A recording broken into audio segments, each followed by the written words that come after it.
Everyone, welcome to today's forum on the cultural policies of the European Union and the Council of Europe. I am Hua Yifeng, History Professor of National Taiwan University and Deputy Director of the Research Center for Humanities and Social Sciences of the National Science and Technology Council based in Taiwan. Today, we are very happy to welcome our distinguished guest speaker, Professor Eva Maria Sen. Professor Sen is Chair Professor of Tangible and Intangible Cultural Heritage at Paderborn University, Germany.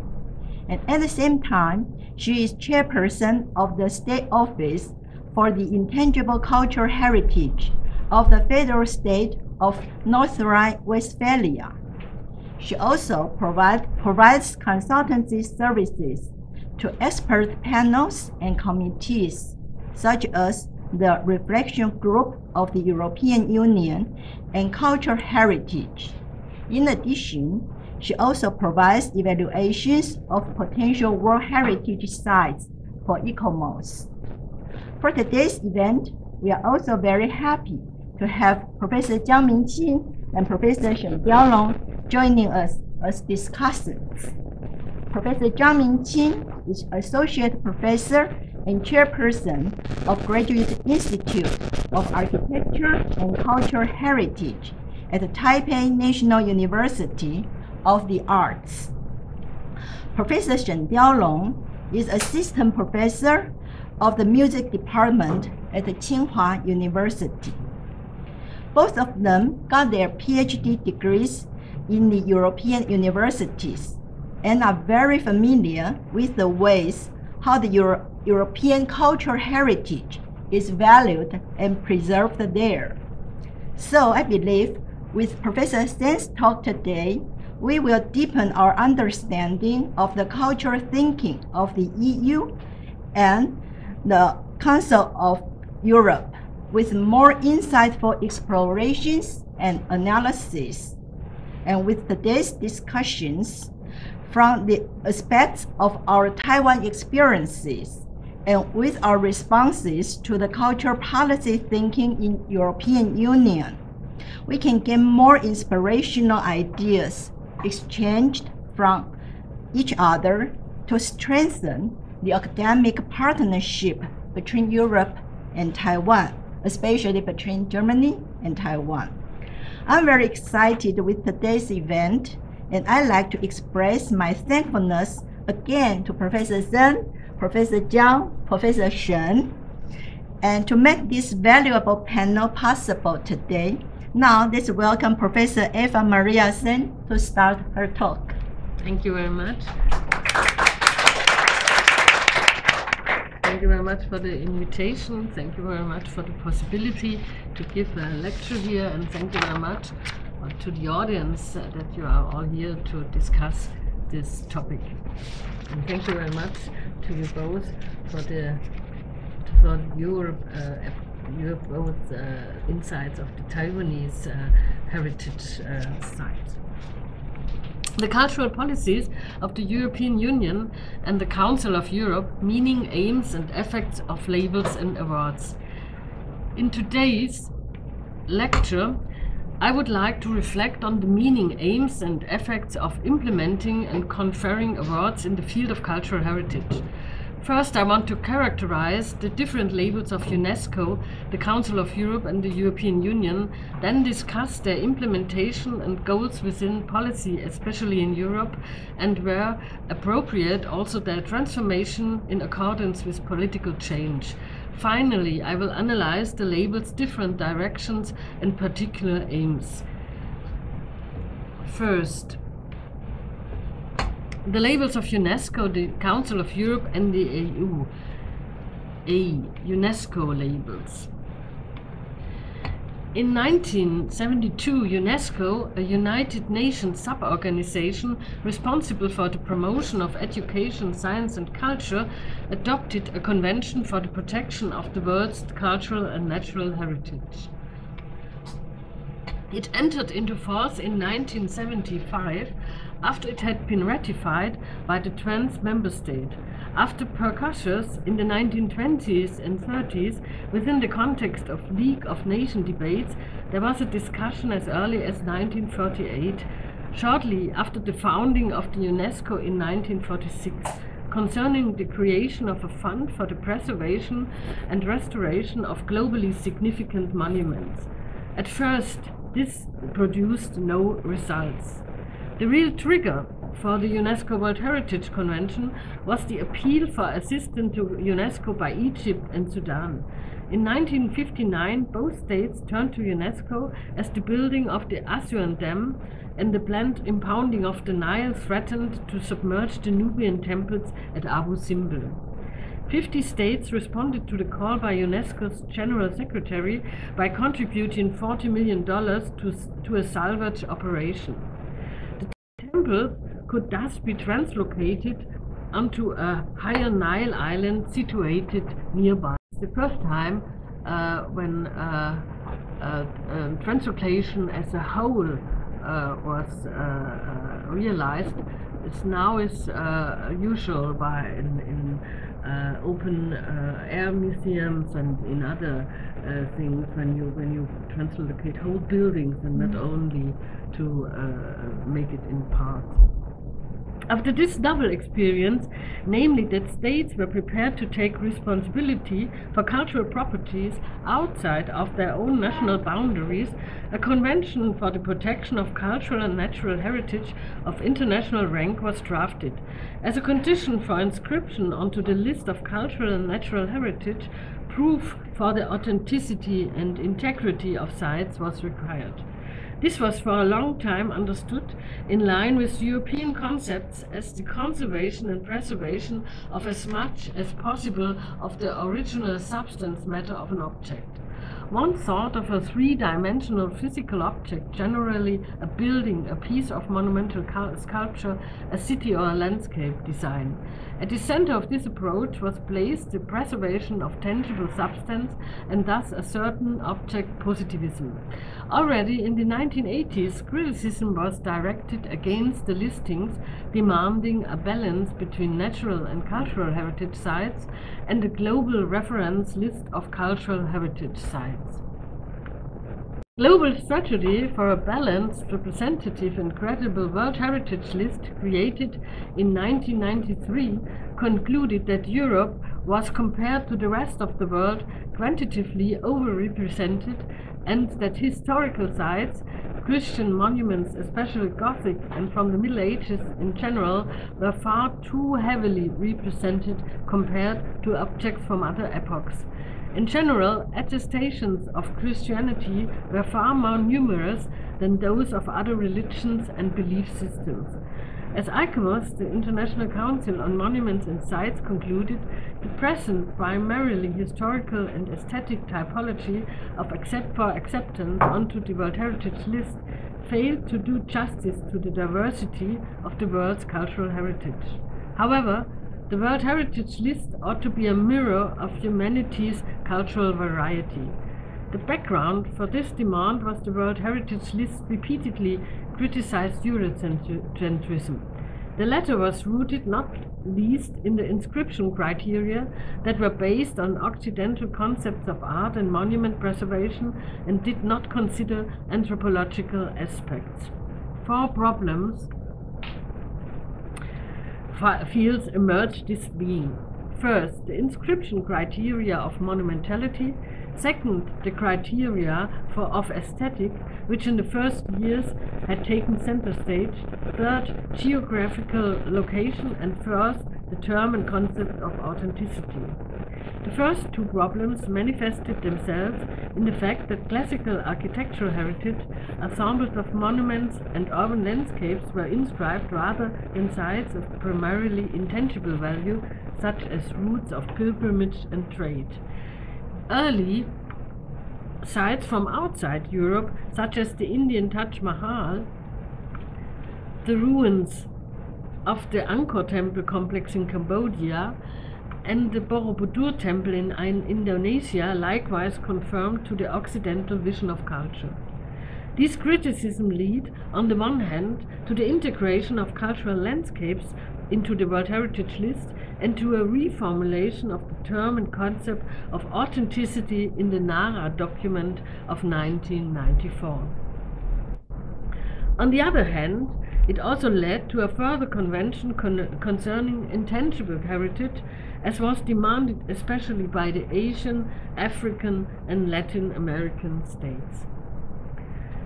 Tentative beginnings were followed by an explosive development since the 1990s. In the year 2000, 61 new World Heritage Sites were listed. Simultaneously, measures were agreed upon to stem this flood and the danger of an inflationary devaluation. Thus, a maximum of 30 new inscriptions per year were to be permitted. Those already well-represented states were limited to one single nomination per year. Furthermore, a more balanced involvement of a yet underrepresented global regions was aimed at. By now, the prestigious World Heritage List includes 1,157 entries from 167 countries. Of these, 900 are counted as cultural heritage, 218 as natural heritage, and 39 sites are so-called mixed sites of cultural and natural heritage. 43 sites are so-called transnational sites, being associated with 2 or more countries. For example, Hungary, a small Eastern European state with nearly 10 million inhabitants, holds 8 World Heritage Sites, these being Budapest, including the banks of the Danube, the Buda Castle, Quarter and Andrassy Avenue, the village of Holoko, caves of Agletek Karst and Slovak Karst, millenary Benedictine Abbey of Pannonhalma and its natural environment, early Christian necropolis of Pett, the cultural landscape Vertön Neusiedler See, early Tokai Wine region historic cultural landscape, and the Hotobachi National Park, the Pushta, all sites of cultural heritage. The aim of the list is to record, protect and maintain sites of cultural and natural heritage of outstanding universal value. That's the main issue that you have to carry out, the outstanding universal value of the site. These are not merely the property of one people each, but of humanity in its entirety, and should therefore enjoy special protection. UNESCO's overall goals can be gleaned from the preamble of 1946, namely that the solidification of world peace needed to be anchored not only in economic and political cooperation, but also spiritually and morally. Accordingly, the list and with it the knowledge and the appreciation of other people's heritage was meant to contribute to international understanding. As a further convention, UNESCO's General Conference adopted at its 32nd meeting in Paris the Convention for the Safeguarding of the Intangible Cultural Heritage in 2003. It entered into force in 2006, following the ratification of 30 states. Up to 181 states have joined the convention, and UNESCO's 3 lists of intangible cultural heritage reveal 678 entries. Their international lists are first the representative list of the intangible cultural heritage of humanity, with currently 569 entries. Second, the list of intangible cultural heritage in need of urgent safeguarding, with 76 entries, and third, the Register of Good Safeguarding Practices with 33 entries.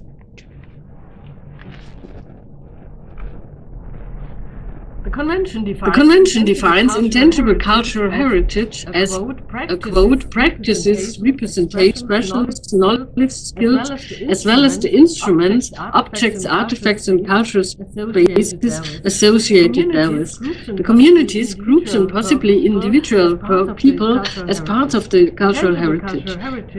should, the conventions goes on to state, be transmitted from generation to generation, be constantly recreated by communities and groups in response to their environment, their interaction with nature and their history.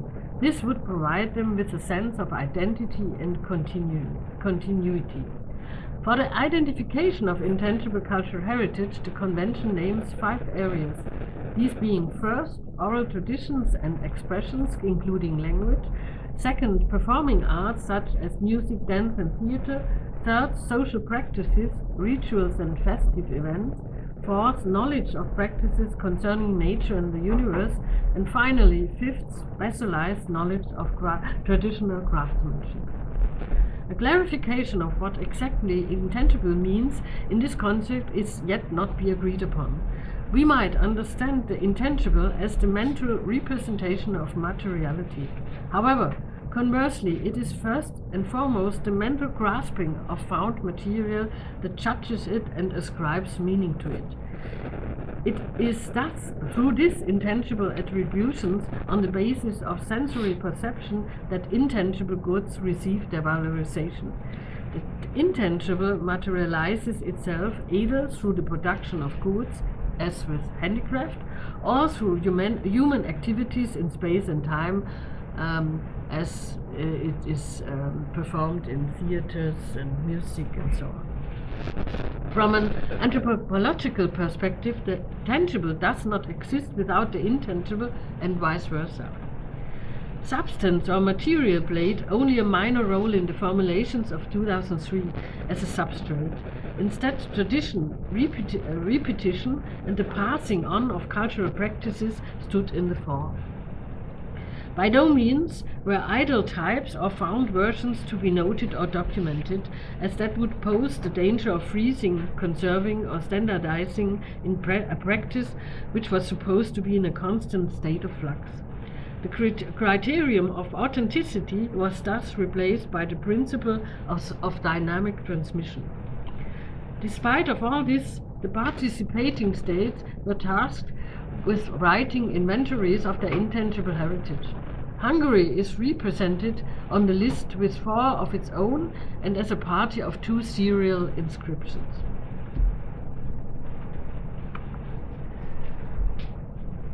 As its third convention, UNESCO established the program Memory of the World in 1992. It was to secure free access to these documents and serve to keep the documentary heritage of humankind. To be admitted were books, manuscripts, musical scores, pictures, sound documents and films that represented humanity's collective memory. As with the other UNESCO conventions, inscription did not come with financial support. The member states committed themselves to the preservation and publication of the document. Every 2 years, states can nominate up to 2 documents. The inscription decision is taken by an international advisory body. The list has by now 432 entries. Hungary is represented by 7 of these. I show 2 of these. The first printed Bible in Germany, in the Gutenberg Bible, and the famous film Metropolis by Fritz Lang. Cultural roots of the Council of Europe. In 1987, the program of cultural roots was initiated by the Council of Europe with its declaration of Santiago de Compostela. This was aimed at a specific European identity, which was to be exhibited by the human dimension of society, the ideals of freedom and justice, and confidence in progress as the principles which throughout history have forged the different cultures that got to make up the specifically European identity. This cultural identity would be embodied by, quote, a European space bearing a collective memory and crisscrossed by roads and paths with overcome distances, frontiers and language barriers, unquote, as was argued by the Council of Europe. The first example of a cultural route was the pilgrim's route to Santiago de Compostela, which was seen as highly symbolic for the unification of Europe. The program envisioned the identification of the route sites and station of architectural and landscape heritage, and if necessary, their restoring. An artistic program was to be developed also with regards to the rediscovery of the pilgrims' literary and artistic legacy. Furthermore, the exchange between towns along the route and of contemporary cultural and artistic expressions were promoted in order to renew the tradition and present the timeless values of Europeans' cultural identity. The cultural routes were thus designed to connect the heritage of different European countries and cultures. The shared heritage should bring people, places and networks together and present them to a European public. By now there are 48 routes, such as the Way of St. James, the Hanse, the Road of Romanticism, or the European route of industrial heritage. Hungary is involved, for instance, with the St. Martin of Tours route, the European Cemeteries route, the European route of historic thermal towns, the Réseau d'Art Nouveau network, the Roman Emperors and Danube Wine route, the European route of industrial heritage, the Iron Curtain Trail, the European route of historic gardens, the Iron Age Danube route, or the historic cafes route.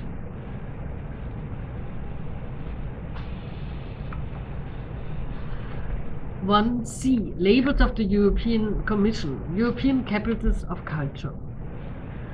One of the first cultural projects of the European Community, back then still without a legal basis, was the annual awarding of the title European Capital of Culture to a European Commune since 1985 by the European Community's Council of Ministers of Culture on the suggestion and initiative of the Greek Minister of Culture Melina Mercouri. This aimed at providing the European public with access to the cultural specialities of a city, a region, or of the respective country. Following the first nomination of capitals and well-known cultural metropolises as Athens, Florence, Amsterdam, West Berlin, and Paris, the program changed to an instrument for culture-based urban transformation with the nomination of Glasgow in 1990, a Scottish industrial city. Within the process of its year as a capital of culture, Glasgow was able to successfully reinvent itself by not only outwardly enhancing the city's reputation, but also by improving the Glasgow population's quality of life. The program thus became an impulse for culturally imbued urban development and decidedly culturally imbued European integration, as was formulated by European politician Olaf Schwenke. Within a few years, the initiative had developed into a highly prestigious public attraction, which is being imitated beyond the EU borders in Russia, the United States, and the Arab world. After the founding of the European Union in 1993, the European Parliament and Council in 1999 turned the European Capitals Programme into one of the EU's joint projects. First, a rotation principle was laid down, which following the Union's expansion in 2004 and 2007 was adjusted to allow for the integration of the new members by, from 2009 onwards, naming two capitals of culture. This rule remained in effect till 2019. In 2014, the rules were overhauled for the years 2020 to 2033. The objectives were harmonization with the European Agenda for Culture in a Globalizing World, agreed upon in 2007. The same year's UNESCO Convention on the Protection and Promotion of the Diversity of Cultural Expression, which the EU had joined in the EU's program Creative Europe, which likewise focused on the diversity of Europe's cultural and linguistic development and the strengthening of the creative sector and its competitiveness.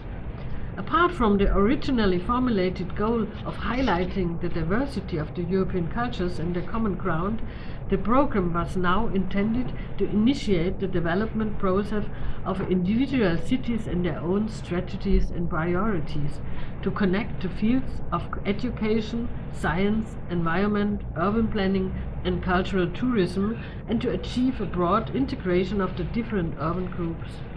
The cultural political initiative was to ensure a sustained social and economic benefit and be part of a long-term strategy of urban development.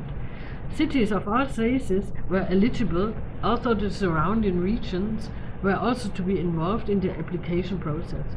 Applications can be submitted by member states, cities of candidate states, as well as potential candidate states. For these three formulations, the transformation processes of three capitals of culture played a special role. First, Liverpool, 2008, an industrial harbor city through which by the beginning of the 20th century some 9 million people had emigrated to America. After the Second World War, under the 1970s and 80s, it had experienced decline and decay, so that 440,000 of its inhabitants left the city. Present-day Liverpool has around 500,000 citizens. The application to be a capital of culture brought with it a new beginning, marked by renovation, urban planning, and the regaining of cultural sites. This weekend I traveled to Kaohsiung, and I think Kaohsiung is similar to Liverpool in its transformation process in the last 20 years, from an harbor city and its declination and so on, to now a city of culture and so on. Second, Matera, European Capital of Culture in 2019. The South Italian town with its 60,000 inhabitants is known for its rock dwellings in which, as late the mid-20th century, many of its citizens dwelt under the most simplistic conditions without electricity or running water. In the 1950s, Italian Prime Minister Alcide de Gasperi called Matera and its housing conditions a national disgrace. After that, many of the cave's inhabitants were rehoused in new apartment blocks.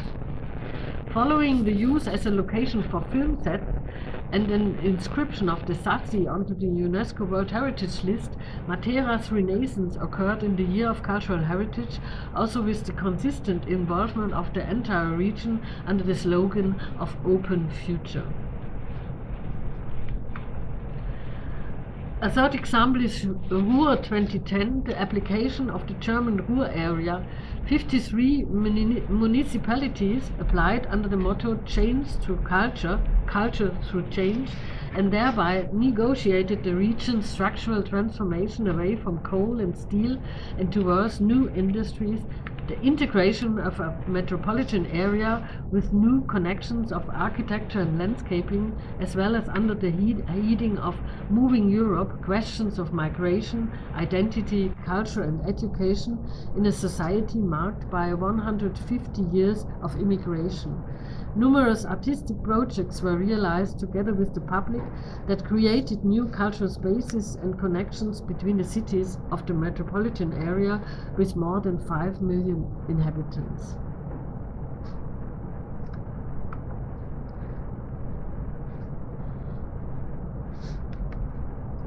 European Heritage Label.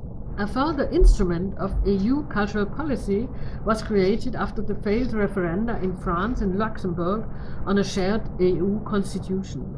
The initiative of the European Heritage Label was originally carried by Spain, France, Hungary, Portugal and Greece. After it was endorsed by the European Union's Council, 18 states of the EU, including Switzerland, joined. After that, these countries awarded the label to tangible and intangible sites in Europe, as well as to sites of a cross-border or pan-European character, such as the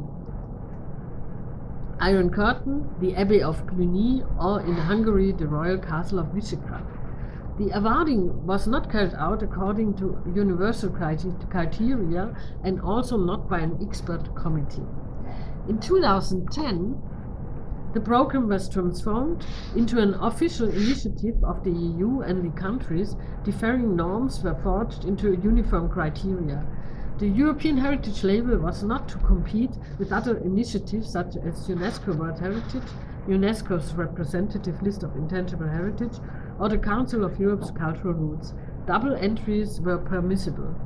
The award could and can be given to sites, cultural landscapes, memorials, objects, as well as to intangible heritage and documents. Individual as well as serial applications and cross-border applications are permissible. Of central importance was the European symbolic significance of the sites in the history and culture of Europe or for the building of the Union. Some or more of the following aspects need to be demonstrated. The European influence of a site needed to radiate beyond the narrow influence of a nation-state. The historical dimension should stand in a relationship with the process of European integration and be connected to pivotal persons, events, or encounters involved in this process. The application needed to highlight the site's contribution to the development and advancement of shared values. Furthermore, a project was to be attached to the application, containing suitable information, educational measures, especially for young people, the promotion of multilingualism, the participation of the site in the network of sites with the European Heritage Label, as well as synergy effects with other European measures. Preservation and substance played a secondary or no role, or rather were taken for granted. The crucial point in the management was the accessibility, the program for education and mediation, and thus a comprehensive strategy for communicating the European significance of a site. Preliminary conclusions. UNESCO initially modified its World Heritage Convention in terms of content and quantity towards a much broader representativeness of World Heritage. Globalization and internationalization lead to more modern, more open formulations of the conditions for inscriptions through the inclusion of cultural landscapes and the broadening of the concept of authenticity. Nonetheless, it was decided, probably not least for the sake of its flagship, the World Heritage Convention, to additively supplement the lists. Basically, the World Heritage List still reflects the European view of monuments under national protection, which thanks to their outstanding universal value are elevated to being the heritage of all humanity. Often, developing countries or non-European countries did not know institutionalized monument preservation with monument lists and protection functions.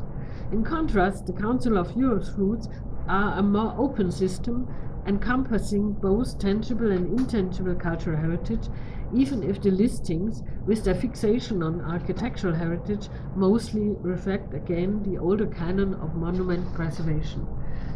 The Council of Europe's cultural routes are also explicitly aimed at the intangible aspects of these roads connecting the towns and cities of Europe. However, many nominations, such as the Romanesque Road or the Cluniac sites in Europe, still remained entrenched in the tangible culture and thus in classical monument preservation without exploiting the possible potential of the framework. Following the first awards to well-known cultural cities, the concepts of the European Capital of Culture changed into an instrument of long-term urban development involving the population and thus into a forge for identity, as recently described by Oliver Schade, Managing Director of WO 2010, in an interview. The recent European Heritage Label is the most modern label in terms of its openness to the phenomena to be nominated, including the tangible, the intangible, as well as written traditions. Thus it comes close to an integrated view of heritage with connections to history and tradition in light of Europe and European unification. It is an auspicious label that connects the past, present and future, and indeed is set to provoke its further development. Second,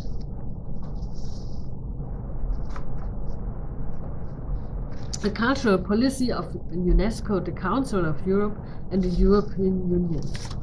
2a. UNESCO's cultural policy. The special UN Organization for Education, Science and Culture, founded in 1945, worked as a global peace association, especially in times of the East-West conflict. The goal of its work was formulated in the preamble of its constitution as the consolidation of world peace beyond economic and political arrangements in the spiritual and moral spheres. For us, the first sentence of the preamble states, quote, that since wars begin in the minds of men, it is in the minds of men that the defenses of peace must be constructed, and further, that a peace based exclusively upon the political and economic arrangements of governments would not be a peace which could secure the unanimous, lasting and sincere support of the peoples of the world, and that the peace must therefore be founded, if it is not to fail, upon the intellectual and moral solidarity of mankind.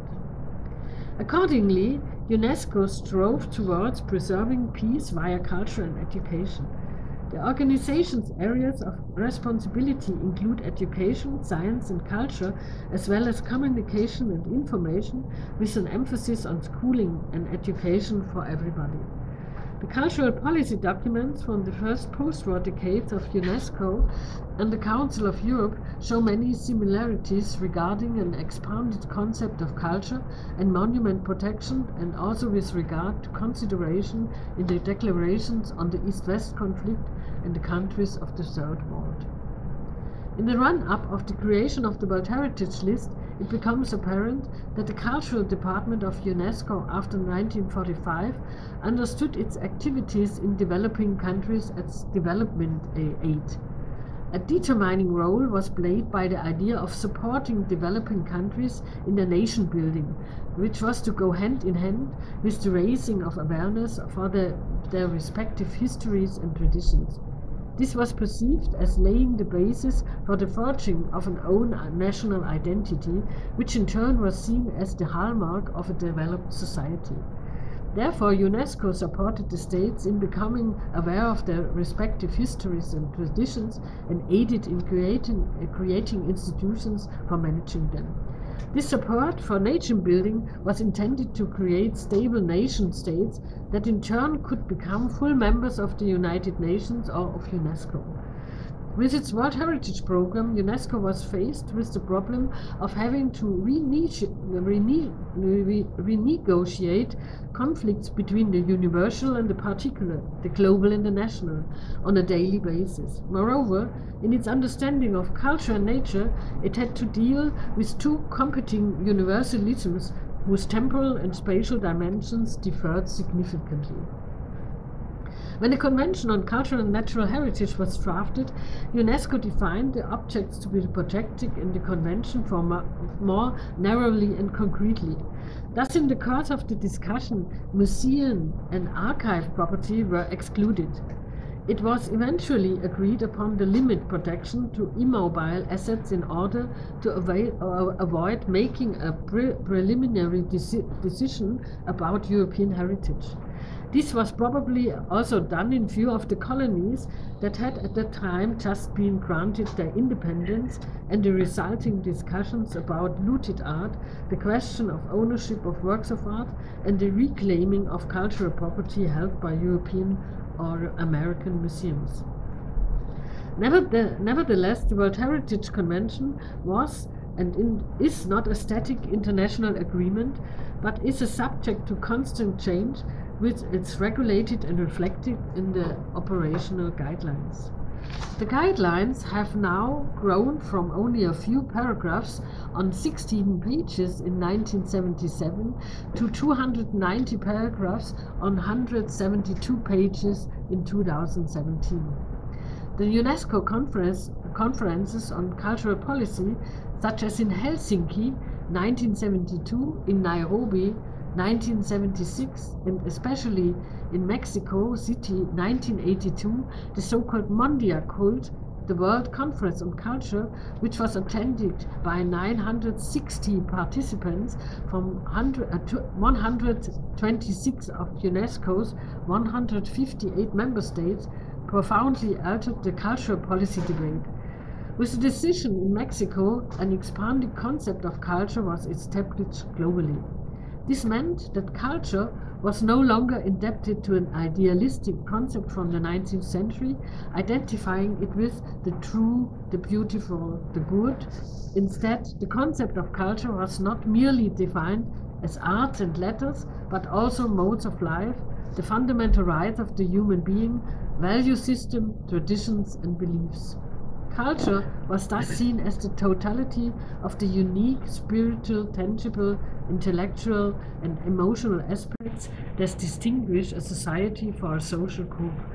Accordingly, culture was manifested as a basic human right, and further, the diversity of cultures was declared to be the common heritage of mankind, thus recognizing the equality of dignity of cultures.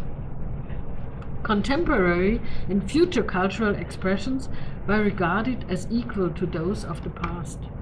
It emphasized the cultural identity is a rich source that enlivens the possibilities of humanity to realize itself, leading each person or group to draw from the past, to absorb influences from outside that are compatible with own characteristics, and in this way to continue the process of renewal. The cultural dimension thus moved to the center of development processes such as independence, sovereignty, and identity of nations, and became the subject of gross discussions where, in addition to quantitative aspects, the qualitative cultural needs of human beings were mentioned as a goal of permanent well-being. Mundiakult were also one of the first places where the term of intangible heritage appeared. The attention to the safeguarding of intangible cultural heritage was described at the time as one of the most constructive developments of the past decade. In the following years, the transnational organization attempted to link the sustainability requirement to culture and education through the Action Plan on Culture and Development.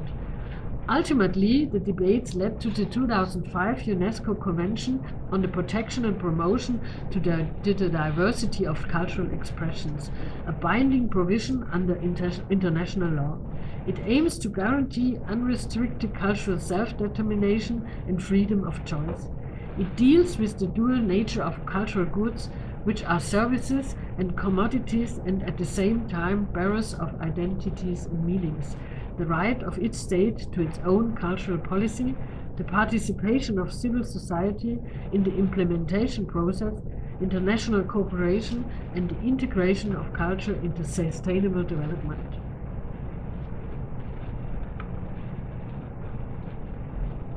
To be the Council of Europe's Cultural Policy.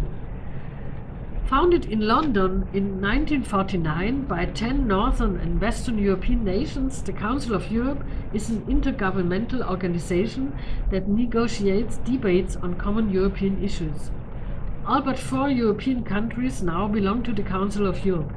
In 2022, Russia had its membership revoked. Of the other 3 countries, Belarus is a candidate for membership.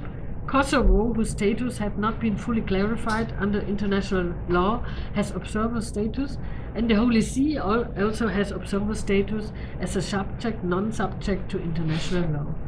The rather powerless Council of Europe, the Committee of Ministers, can only take unanimous decisions, and the Parliament has only an advisory function. The aim of the institution was to preserve the common heritage and to promote economic and social progress in the legal field through the establishment of the European Court of Human Rights and the adoption of the Convention on Human Rights, which is binding under international law. In the area of culture, it was the central authority for the European cultural policy up until the 1970s.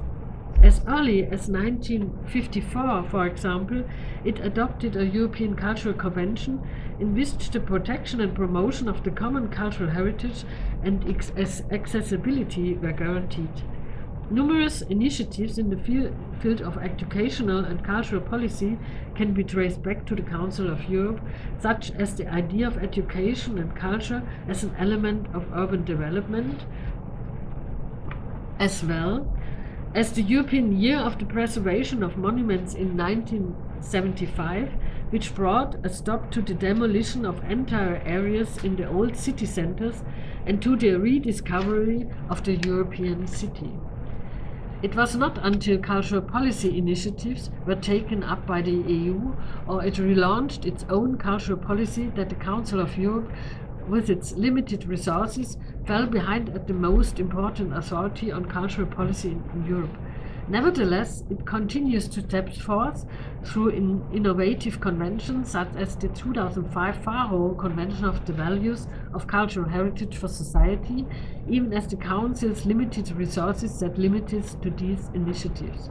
The new European Forum held in last autumn in Prague, following the suggestions of the French President Macron, would, in my opinion, have fitted very well under the umbrella of Council of Europe. To see the European Union's cultural policy. When the Treaties of Rome were signed in 1957 between Belgium, the Federal Republic of Germany, France, Italy, Luxembourg and Netherlands, a very successful European economic history began with the treaty establishing a common European economic community, EEC, aimed at a shared market, the improvement of living standards and a closer and more stable relations between the states. Culture did not feature in this treaty with economic policy objectives. In the following years, the 9 heads of state and government repeatedly discussed questions of European identity, a European civic consciousness, and thus areas of cultural policy as prerequisites for a European community. However, it was not until the direct elections to the European Parliament in 1979 that a cultural committee for youth, culture, education, information and sport was established, which developed into an important cultural policy body within the European community. Its first cultural report, Fanti Report in 1983, called for closer cultural cooperation in order to strengthen the awareness for a common cultural heritage as part of European identity. In particular, this report also called for allocating 1% of the budget for cultural expenditures. Only one, but I think it's not, until now, not 1%. At the same time, in the 1983 Stuttgart Declaration, the heads of state and government agreed on closer cooperation and exchanges in the field of education and joint promotion of activities in the field of culture, cultural heritage and information on the history and culture of Europe. This beginning in the field of an European cultural policy was followed up in 1992 by the guidelines for community cultural action, which were prepared by the Commission and approved by the European Parliament with extensions. The actual turning point and realignment of cultural policy, however, was the founding of the European Union in 1993 with the entry into force of the Maastricht Treaty of 1992. The European Economic Community was renamed the European Community and the EEC Treaty became the EC Treaty. This reorganization was linked to a qualitative change in the EU. Economic Community became a political organization with a mutual foreign and security policy, cooperation in the field of justice and inland affairs, the implementation of a shared currency and legislative powers for the Parliament. For the first time, the Maastricht Treaty also provided a legal basis for a cultural policy in the EU and thus also a new direction in this area. Article 128 henceforth outlined the scope for action of a common EU policy. Thus the community pledged itself to, quote, contribute to the flowering of the cultures of the member states while respecting their national and regional diversity and at the same time bringing the common cultural heritage to the fore.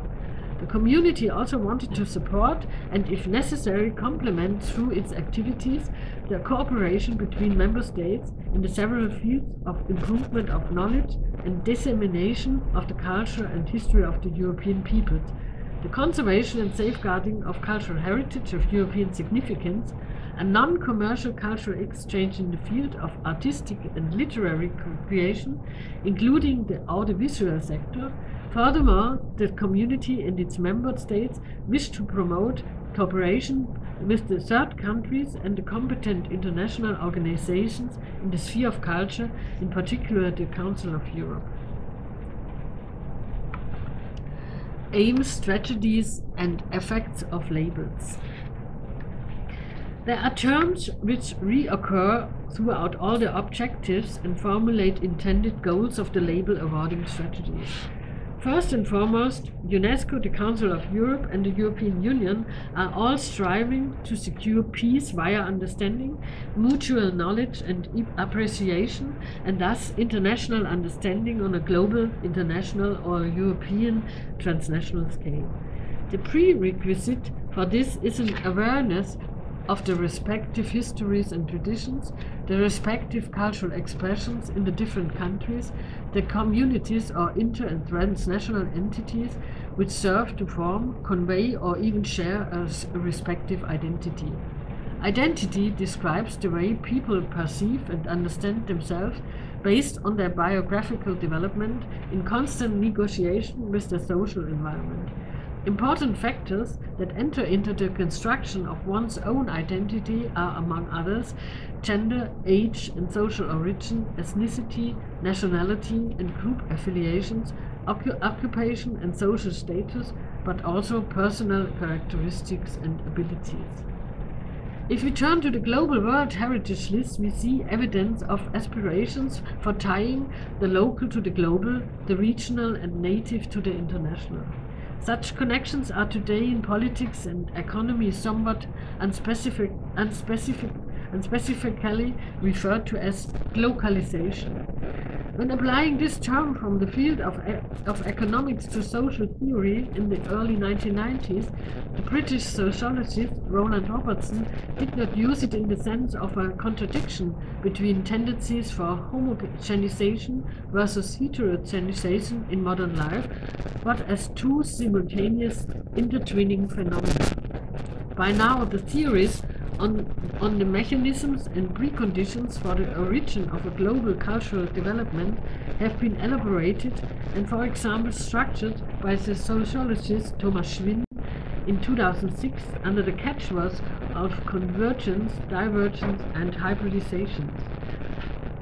Regarding World Heritage, Schwinn saw a divergent development that could be described with the so-called pool model, which applies to both tangible and intangible cultural heritage. Accordingly, UNESCO does not count on conflict but on diversity of cultural expressions. This would contribute to the enrichment of the respective other cultures. In order to preserve this diversity against the homogenizations effects of modernity, however, it needs to be guarded quasi as a reservoir of the cultural expressions of humankind. In the meantime, however, the World Organization no longer considers itself to be merely an agent for the protection and preservation of cultural sites, practices and expressions of cultural heritage, but, as is emphasized in its 2009 Global Report on Cultural Diversity, as an organization that supports processes of cultural change in order to deal more effectively with and manage diversity. The divergent position of the pool model, however, entails, according to Schwinn, that the perception of diversity or otherness is triggered by the threat of spreading modernity. The unresolved contradiction between the universal and the particular in World Heritage, where particular interests were equated with those of the nation-state without any possible involvement of the intra-societal groups or institutions, has led to numerous conflicts. Nonetheless, the World Heritage presents itself today, despite all its birth defects, as a prestigious label, especially for cultural tourism. With the Convention on Intangible Cultural Heritage, there has been a readjustment concerning the participation of communities and bearers. The application procedure is bottom-up, and the communities themselves can submit the application. However, these must then be submitted to UNESCO with the help of the nation-state that ratified the convention.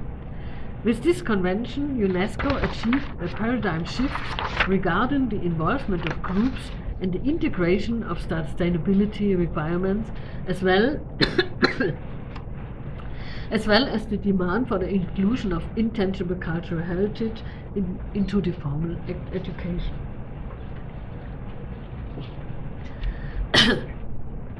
Both the cultural roots of the Council of Europe and the two EU projects, the European Capitals of Culture and the European Heritage Label, serve the development of a European identity, a European civic consciousness. Cultural policy on the European level is, as I believe I have shown and as has already been emphasized by others, never solely an end in itself, but always has an instrumental character. Thus the Capital of Culture were tasked with integrating the diversity of cultural and linguistic developments, that is multilingualism in the EU, and with strengthening and enhancing the competitiveness of the creative sector by the application. This has to include, in particular, a sustainable social and long-term strategy for urban development.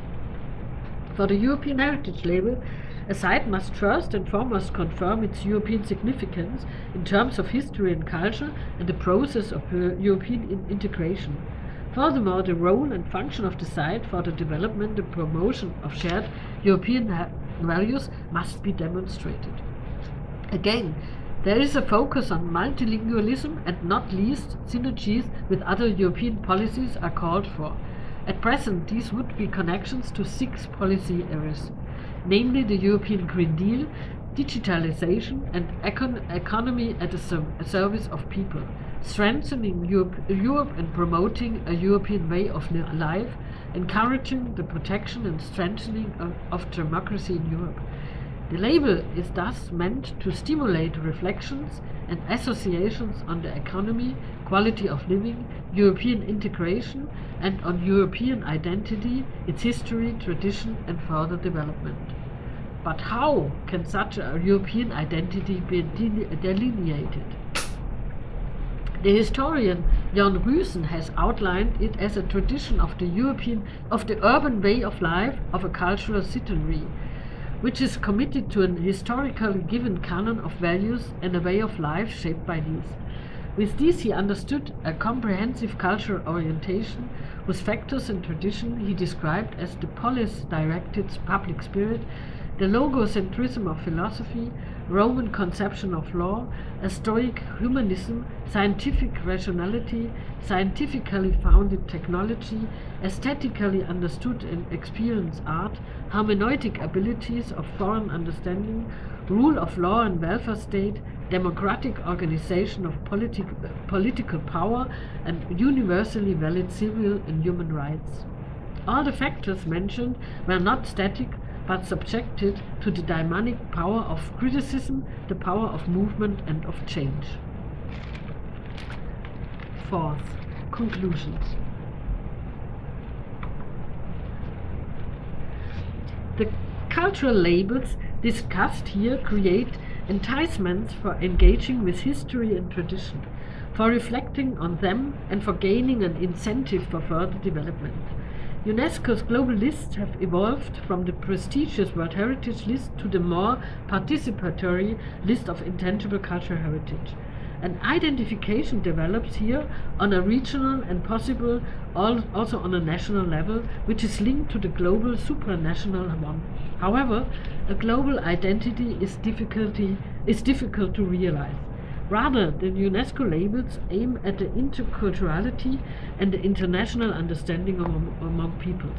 The labels of the Council of Europe and the EU, which are aimed at a European identity, responding to issues of understanding among European citizens within the context of the unification process, especially in the area of the EU.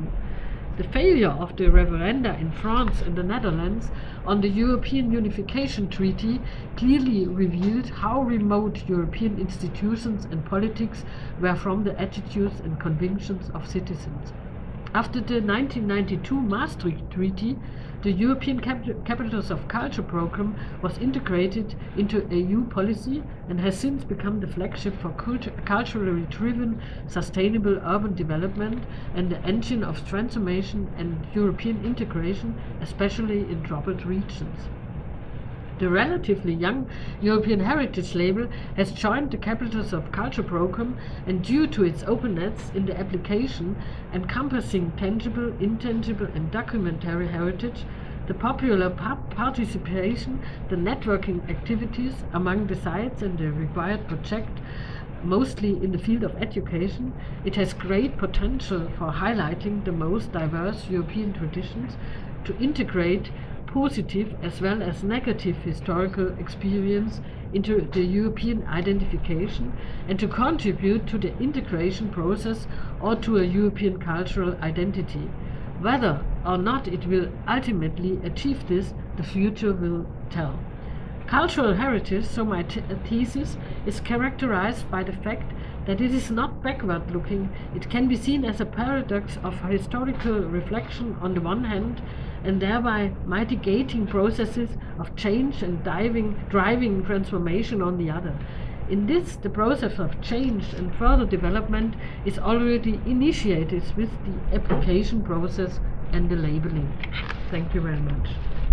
Okay, thank you very much, Professor Stan, for this profound, well-structured, and constructive talk. Now, I'm welcoming Professor Jiang Mingqing for her remarks and comments. Please. Good afternoon, everyone, and thanks to Professor Hua's introduction, and thank you so much for Dr. Song's informative speech, and also the very inspiring speech, and giving us many insights into the heritage and cultural policy of the UNESCO, Council of Europe, and the EU. And I think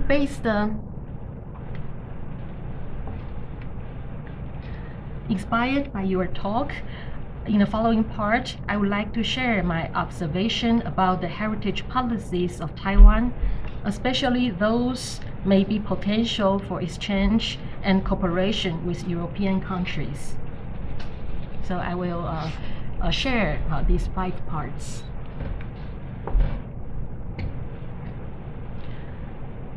Taiwan ceased to be a member of the United Nations since the year 1971, and the World Heritage Convention was only adopted by UNESCO in 1972, as you just mentioned. The first round of the cultural heritage policy in Taiwan was enacted in the 1980s, mainly to respond to the domestic urge for preservation and conservation. Nevertheless, the heritage policies of international institutions have constantly wielded considerable impacts on Taiwan's heritage policy and provided essential reference.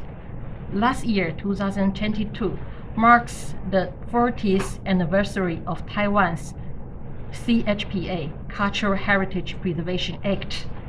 In the past 4 decades, CHPA has undergone several revisions and incorporated important conceptual frameworks constructed by international institutions. The first version of CHPA, Cultural Heritage Preservation Act, was enacted in 1982. The first inventory of historic monuments was designated next year. The public call for heritage preservation emerged from the wave of democratization and a push to recognize indigenous history and culture under the post-war authoritarian rule. This development was accompanied by dramatic societal changes in a compressed process of rapid economic growth and urbanization. The first version of CHPA laid down 5 types of heritage to protect, including antiquities, historic monument, ethnic arts, folklore and its related objects, and the last one, the natural landscape. After the enormous earthquake in 1999, a new category, historical buildings, was added. Therefore, more vernacular buildings or constructions closer to people's memories became eligible for legal protection under the new category. During the 4 decades, Taiwanese heritage policy was influenced by 2 major drives. First, the community building movement internally, and externally, the heritage policies of foreign countries and international institutions, especially the Japanese heritage law and the UNESCO conventions. The former signifies civic participation as the core of Taiwan's heritage movement, and the later shows the incorporation of international heritage regime into local heritage in legislations and practice. Following changes in the domestic civil environment and new concepts introduced through international exchanges, the CHBA has been amended 8 times since 1982, with the latest version in 2016. So the PPT, the page shows the current version, the types of our cultural heritage. In the current version, the terminologies of tangible cultural heritage and intangible cultural heritage are formally adopted. However, many related elements had long been included in the previous versions. The 2016 version lays down 9 types of tangible heritage on the left and 5 types of intangible heritage on the right. Many of the types evolved from international consensus about world heritage, for instance, cultural landscape, and the 5 domains of ICH established in the UNESCO ICH Convention. The 2016 version of CHBA sets up 5 types of ICH in Taiwan, including oral tradition, traditional performing arts, traditional craftsmanship, folklore, and traditional knowledge and practice, like the UNESCO domains. Yeah. As we can see, these 5 types closely follow the 5 domains of UNESCO ICH Convention. In addition to incorporating international heritage regime, the 2016 version of Taiwan's CHBA further reflects following characteristics. First, it enhances eco-accessibility and civic participation. Second, it emphasizes the need for heritage education. Third, it encourages the private sector's involvement in heritage conservation. And the fourth, it gives a special legal status to the indigenous cultural heritage. I would like to talk more about this point later.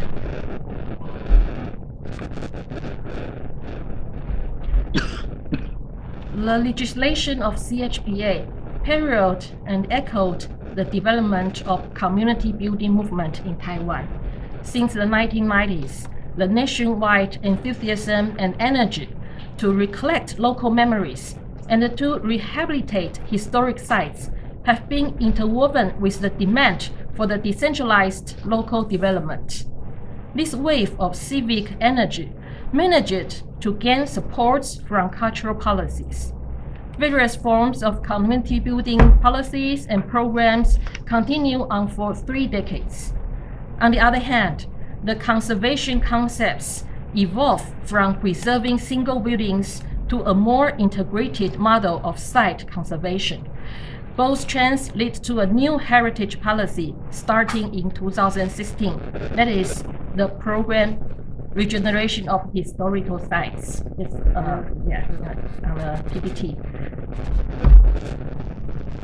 This program aims to bring together heritage conservation, area development, and community building.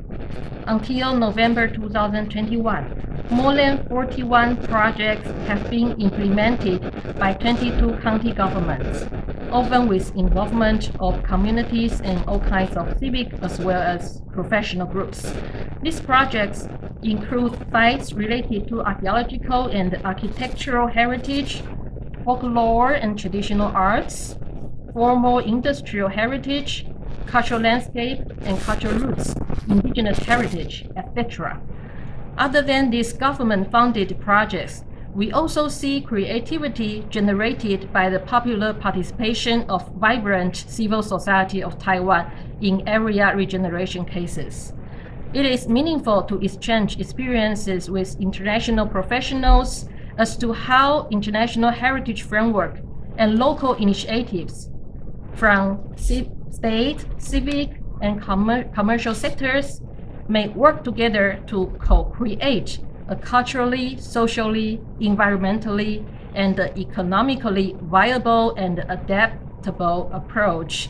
Like I think the European Capital of Culture, this more integrated management urban heritage model, I think may be very meaningful for us also to learn from the experience and to exchange.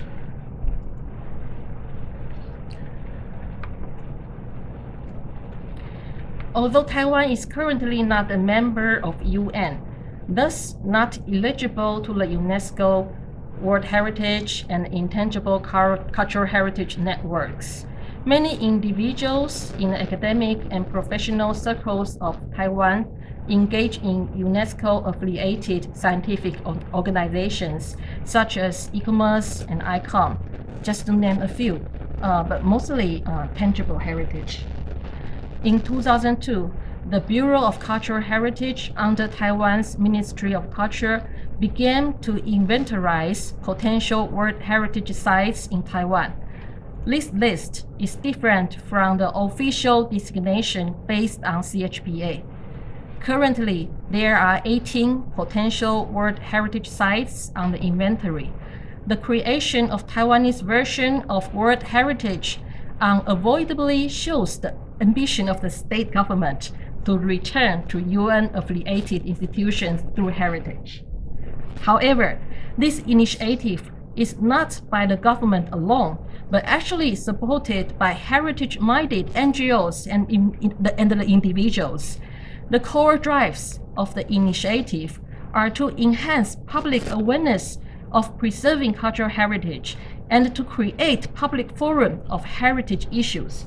For instance, a controversial site of leprosy nursing home, shown on PPT, is selected by the committee that successfully raises public attention to issues of human rights through many discussions about the site conservation.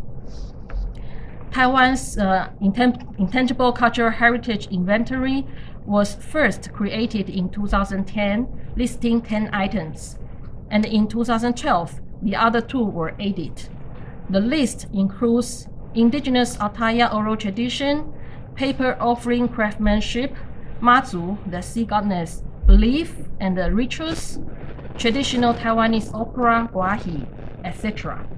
Moreover, since 2017, the first national list of Taiwan memories was built, according to the conceptualization of the UNESCO Memory of the World National Inventory.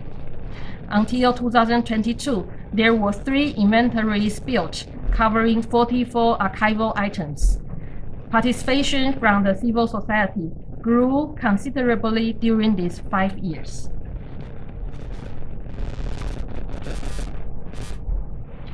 Regarding ICH, in fact, Taiwan included ICH at the very first version of CHPA.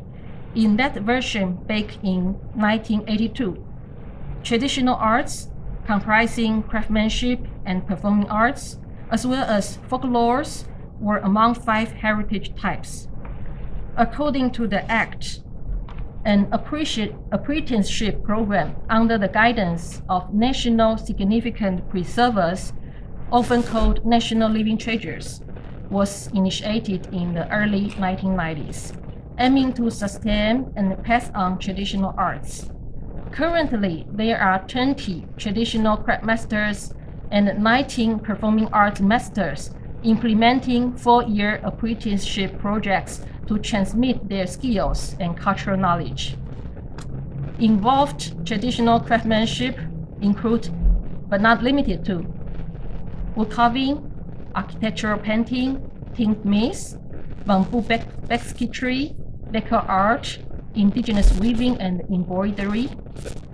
After graduating from their master's workshops, the apprentices can apply for residencies in the National Traditional Arts Center to prepare their capabilities of communicating with wider audience and the potential market. National Traditional Arts Center is a public-facing complex of all kinds of traditional visual and performing arts.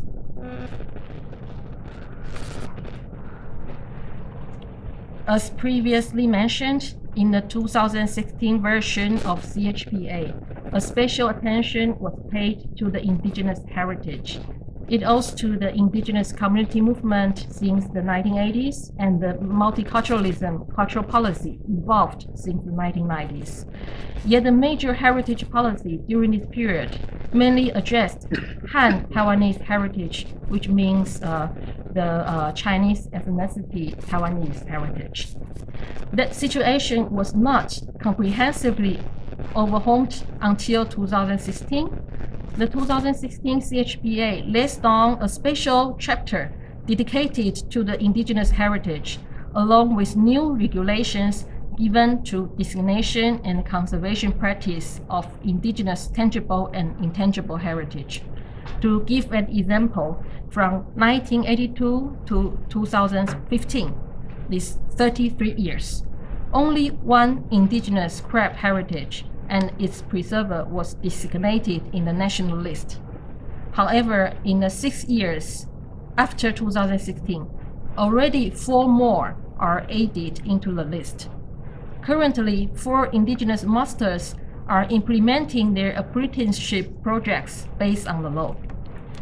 In the process of transmitting community knowledge through craftsmanship, many indigenous masters recognize the importance of learning from their ancestors' works, which often represent an embodied form of knowledge.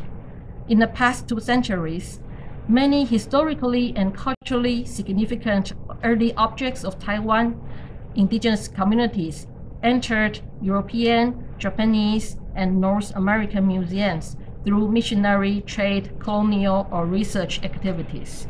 These include collections in Germany and Austria as well. In the process of reclaiming and rebuilding identity in the indigenous community movement, those early objects in foreign museums became important source of material evidence to community knowledge and history. Today, one cannot find those early treasures in Taiwan anymore. Here, I would like to share a story of a small indigenous community, Gawalan, as shown on the PPT. After long years of colonization by Japanese and the Chinese, contemporary Gawalan people have completely lost their own weaving skill and traditional costumes.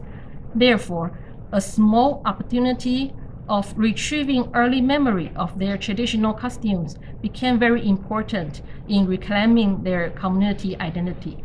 The only clue is a set of wedding dress far away in a Canadian museum, collected by the missionary George Leslie Mackay in the early 20th century.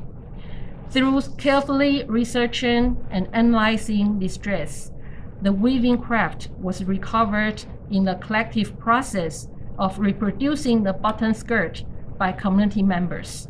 In fact, the cooperation between Taiwanese indigenous communities and museums for repatriation of knowledge has been implemented since the 1990s with both domestic and international museums. At the end, I would like to quote from Yuma Talu, the preserver of Ataya weaving. Yuma has dedicated to rebuild traditional Ataya weaving since the 1990s, and for this purpose, she worked with many museums in Taiwan and abroad for 30 years. Today, she is still on the road, but she says that the artifacts stay in the museum and the knowledge and memory of craft back to the tribe. This repatriation of knowledge may constitute a beautiful model of shared heritage. The Taiwanese indigenous objects in a collection of European museums are shared through repatriation of knowledge, and the knowledge recovered are further shared among the source community and the museum. Those cooperations have resulted in a mutually benefited model, empowering local communities through preservation efforts and enriching museum knowledge and ability to interpret collection and their own cultural context. I'm sure this model holds a great potential for future cross-cultural exchanges and cooperation. And thanks very much for this great opportunity to exchange. And thank you so much. Thank you. Okay, I'm very grateful for this extensive, very rich, and very insightful remarks and introduction to Taiwan's cultural heritage policy and the way we are doing here now. And I think I learned a lot from Professor Zhang Mingqing's comments. And now let me welcome Professor Shen Diaolong to give his remarks and comments.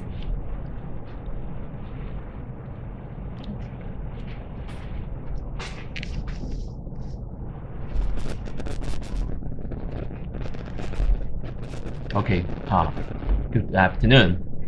Firstly, special thanks to Professor Wang for organizing today's discussion session. It's very meaningful. Also, many thanks to Professor Zhen and Professor Jiang for your informative talk and exchange about the cultural policy of the UNESCO, Council of Europe, as well as in Taiwan. And as the UN's intangible cultural heritages also include performing arts, so the topic I'm going to share and contribute to our session today is a tricky one, as intangible art and history and the intangible tradition and the heritage. Yeah, in my recent observation, the actions for labeling worldwide heritage has also become a trend entering the discussion and the project of the global history of music. Reinhard Strom, the German musicologist based largely in the United Kingdom, won the 2012 Bazin Prize of the International Bazin Prize Foundation in Switzerland, and initiated after that, in the following decades, a research project called Toward a Global History of Music.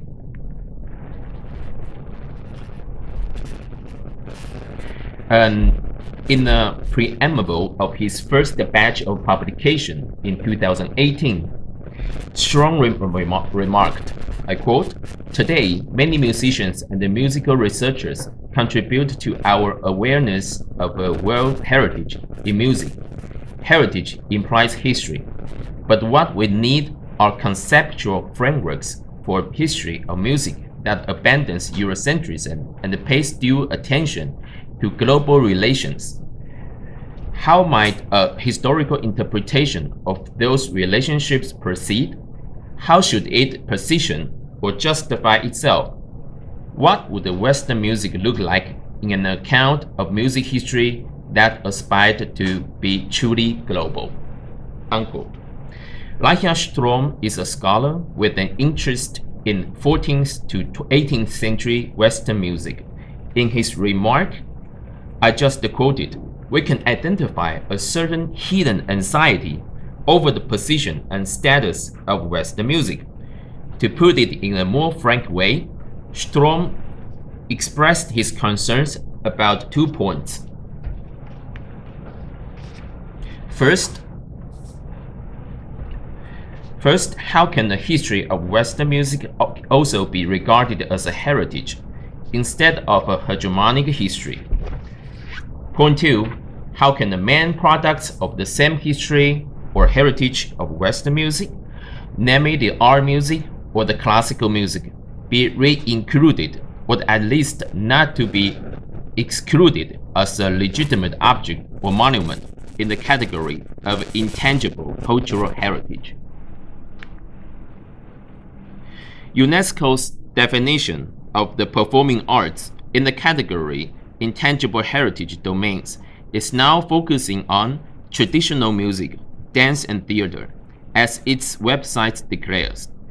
Interestingly, this traditional music seems not to include the Western traditional music, the so-called classical music.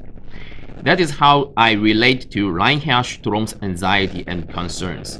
And I'm of the belief that the same anxiety and concerns can apply to any other institutions, academic fields, disciplines, or cultural practices that identify themselves as art in a modern society.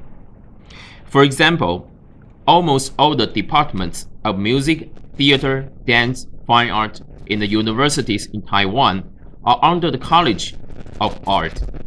In short, the label art seems to have become, to a certain extent, the antithesis of the label traditional and the intangible cultural heritage. Reinhard Strom's anxiety and concerns must be able to be shared by those who have been trained in the so-called art in our modern society. I provide my observation and would like to hear if Professor Zhen or Zhang and Professor Hua might have some thought over this issue. How can people who study in the discipline of art, whatever category, relate themselves to the UNESCO's intangible cultural heritage? And how should this same group of people look at the current trend talking about world heritage and adjust themselves to it? It is less a pointed question than an open discussion for all participants who care about art and traditions. Thank you for your attention. Okay, thank you very much. I think Professor Shen did give us a very critical and inspiring point to reflect on the so-called intangible cultural heritage. So now I'm inviting Professor Shen again to give her responses to Professor Zhang and Professor Shen's comments and remarks. I want first start with Professor Zhang. I think since the Mondial cult from 1982, we have known the difference between high art and low art, or traditional art and so on. We have the whole range of arts and all this kind of things we deal with. So I think it is not good when we have such a division. Yes, the division between these things. Local music, classical music, Yeah. traditional music. Yeah. It separates all this kind, and therefore we have the same problem with indigenous or not indigenous and so on. So we have something like a category. So what is better, what is not better. I think it isn't good to make this division. We should have the whole range of arts and the whole range of this kind of things. And I think you did research also in this field of music in the 19th century, music and romanticism, and they always have all these musicians go to what we now would say the folk also in the field, and look what have they for so-called Lieder in German, songs, Yes. and so on, and then they took it and then they used it for their new compositions and so. So I think it could be a very good thing not to divide all this thing, to have this on focus that all times have this the whole range of arts. Yeah. And to Professor Chang, I think it's a wonderful addition to my speech. She showed that all this, that's what I said and what I mentioned. The Taiwanese legislation about cultural heritage used it and transformed it to their own legal basis for and their lists and their inventories of cultural heritage. And also we can see this kind of open up the face for cultural heritage. Not only one monument, the new approach to an integrated approach to a whole urban landscape, to more than only one monument in addition, to show an integrated approach. And now the next step is to integrate all these intangible sorts of things to this monument-orientated heritization, and also the open up to the indigenous cultural heritage since now the last 6 or 10 years. She shows that you can say that in Taiwan there were also in the first years of the heritage inventories more a thought like in Europe or in US, and so on this Western orientated thought of monument orientated, and now they have a now more globalized thought and make the lists open for all the range of things you find in Taiwan. And you mentioned also that Japanese cultural heritage instruments and classification is a model for Taiwan, and Japan also knows an law for intangible cultural heritage in the 1950s. So, and Japan also is the country who opened up the World Heritage list for the so-called Nara document, because Japan said not only the stone buildings are eminent for cultural heritage, also the wooden in Asia, more the wooden building, the oldest building and the most famous building, the temples. And so there's a lot of interchange in Taiwan with this more Western and this more Eastern heritage thoughts, I think.